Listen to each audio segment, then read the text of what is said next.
Bonjour à toutes et à tous, je suis Bérénice Boucaré, chargée des recherches et de l'apprentissage sur un programme d'assistance aux migrants. Dans cette vidéo, nous allons voir comment adopter une méthodologie qualitative pour nos études de terrain. Tout d'abord, l'approche qualitative, à quoi ça sert? L'approche qualitative permet d'obtenir des informations de la part des acteurs de la recherche pour mieux comprendre leur expérience, leur point de vue, leur parcours de vie ou de migration. L'objectif n'est pas d'avoir des données générales ni de données statistiques, mais plutôt une posture compréhensive par rapport à un sujet précis. Lorsqu'on aura identifié une situation ou une problématique sociale et culturelle, l'approche qualitative va permettre de mieux répondre aux questions quoi, pourquoi et comment et d'éclairer les expériences d'un groupe particulier. L'approche qualitative va générer des données qui sont plus subjectives par rapport à la méthodologie quantitative. Aussi, les données vont être plutôt des discours, des récits, des histoires, contrairement à la méthode quantitative qui génère des chiffres, des statistiques et des tendances.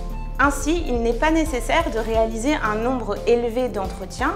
Au contraire, réaliser un nombre réduit d'entretiens, mais correctement, permet d'avoir des informations plus riches. Dans notre cas, lorsqu'on s'intéresse à l'étude des migrations ou des phénomènes migratoires, l'approche qualitative, par exemple, va nous permettre de mieux comprendre les vulnérabilités des femmes migrantes ou alors les besoins des jeunes hommes migrants pendant leur voyage. En termes pratiques, l'enquêteur ou l'enquêtrice doit bien se préparer afin de mener sa recherche. Il doit déjà trouver un endroit calme, propice à la discussion et de préférence à l'écart de la foule. Avant l'entretien, il est aussi important d'établir une relation de confiance avec l'interlocuteur, sinon les données risquent d'être peu fiables. Pendant l'entretien, il est aussi important d'observer le langage non verbal de l'interlocuteur, de voir si ce dernier est gêné ou s'il a peur, afin de réorienter la discussion. D'autres notions sont également à prendre en compte dans l'approche qualitative. Déjà celle de subjectivité, à la fois de l'interlocuteur mais également la nôtre, car en tant qu'enquêteur ou enquêtrice, nous amenons sur le terrain nos histoires personnelles et nos valeurs.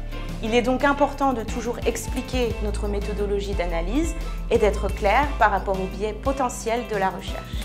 La deuxième notion est celle de vérité-réalité. La recherche qualitative n'a pas vocation à créer une vérité unique, mais plutôt à éclairer des réalités de groupes de populations particuliers. Enfin, la notion de complémentarité, puisque les approches quantitatives et qualitatives sont bien complémentaires. Le qualitatif permet de mieux expliquer des tendances que le quantitatif ne peut pas mettre en lumière. Et lorsqu'on utilise conjointement le quantitatif et le qualitatif, on parle de méthodologie mixte. Pour finir, et tout au long de la recherche, il est important de garder en tête la problématique et les objectifs, afin que ces derniers constituent le fil conducteur de notre démarche de terrain. Merci pour votre attention. Nous allons donc voir dans les vidéos suivantes 2 méthodes spécifiques de l'approche qualitative. À bientôt. J'ai l'air trop sérieuse.